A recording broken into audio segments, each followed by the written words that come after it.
अच्छा। पहला है विजय स्तंभ। हाँ। मालवा एंड गुजरात गुजरात। दोनों स्टेट पर विजय पाई थी। हाँ। अहमद शाह और महमूद शाह हाँ। दोनों को पराजित किया था। उस खुशी में इन्होंने ये विजय स्तंभ बनाया, विजय की याद में। मालवा ने।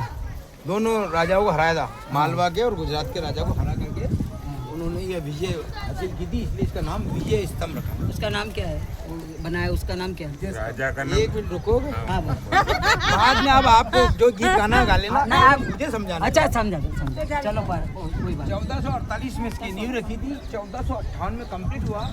10 साल इसको बनने में लगा, 9 लाख इसका खर्चा आया उस जमाने का, जिस जमाने में सोने की अशर भी चलती थी। हाँ। आज के टाइम में इसका कोई मूल्य नहीं। नहीं। 122 फीट इसकी हाइट है, 157 सीटें इसमें चढ़ने की है, 9 मंजिला है ये। जो आकृति है शिव जी के डमरू के माफिक है, नीचे से 2 मंजिला चौड़ी है, बीच में सकड़ी, ऊपर से चौड़ी है। नैरो ब्रो है नैरो।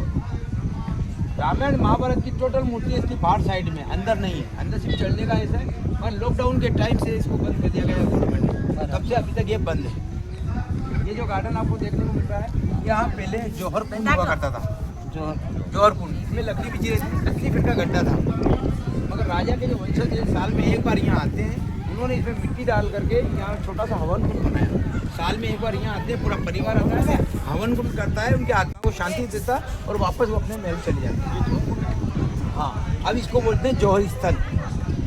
नाम चेंज कर दिया, पहले कुंड था, पर कुंड को इन्होंने मिट्टी डाल करके तो गार्डन बना के जो गर्मी के टाइम में वो लोग आते हैं, तो यहाँ गर्मी तेज होती है, इसलिए टेंट वगैरह लगाते हैं यहाँ बैठने के लिए, दिन भर वो हवन कुंड करते हैं, तो उनकी आत्मा को शांति दे करके वो वापस चले जाते हैं। रानी पद्मिनी ने 13,000 लेडीज के साथ में आग में कूद करके अपनी जान दे दी थी। पहले जौहर प्रथा और सती प्रथा चलता था।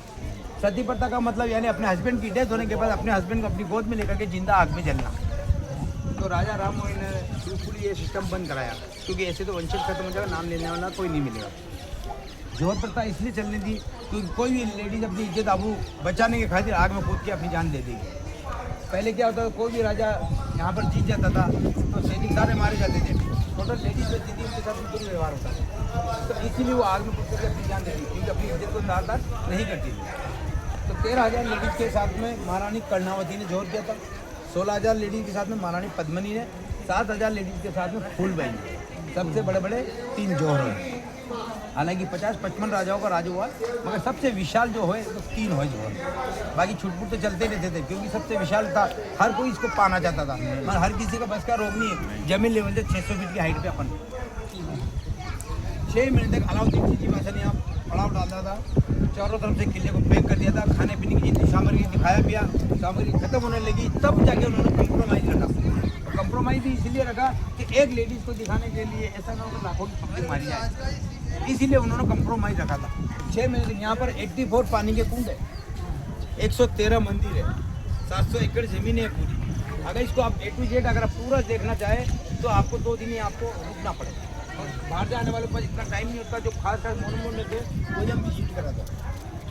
ये मंदिर है क्षमादेश्वर मंदिर, ब्रह्मा विष्णु महेश मानने वाला, जिलाने वाला, पालनहार, सृष्टि रस्ता।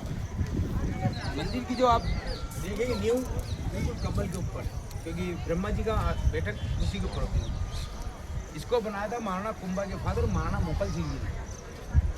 और वो कहावत है ना, अगर कहाँ राजा बोल कहाँ गंगू तेल, तो मीरा बाई के जो हस्बैंड थे उन्होंने भी इसको कंप्लीट गाया, बाद में इसका रिपेयरिंग करी है, खंडित हो गया था इस हिसाब से। इसके अंदर 9 फीट का मूर्ति है, एक ही मूर्ति में 3 चेहरे बने हैं, ब्रह्मा विष्णु महेश। इसके पास में वहाँ से अपन ऊपर से देखेंगे, नीचे कुंड है जिसे बोलते हैं गौमुखी कुंड। ऐसे तो 84 कुंडे में नहीं जा सकते, पर अपन यहाँ से ऊपर से देखेंगे, क्योंकि हाइट में सीधी नीचे उतरना करने में अपना टाइमिंग आगे का पद्मनी पैलेस वगैरह ये शाम का टाइमिंग, इसलिए अपने को थोड़ा विजिट करने में थोड़ा फास्ट रहना पड़ता। तो अभी अपन चलेंगे ब्रह्मा जी के दर्शन करेंगे, वहाँ से कुंड को देखेंगे, चित्तौड़ सिटी को ऐसे विजिट करेंगे, देखेंगे, और फिर ऐसे निकलेंगे जो स्थल के वहाँ से। वो सामने जो गेट है सदी गेट है, जिस गेट के अपन यहाँ खड़े हैं ये जौहर गेट है। वो सामने जो दीवार पे दिख रही ना, वो यहाँ पे वो शूटिंग हुई थी पहले गाइड फिल्म की, देवानंद वहीदा रेहमान की, आज फिर जीने की तमन्ना, आज फिर मरने का इरादा है। वो वहाँ की शूटिंग हुई थी और वो पब्लिक खड़ी है ना, वहाँ पर वहीदा रेहमान वगैरह इनकी शूटिंग हुई थी। आइए।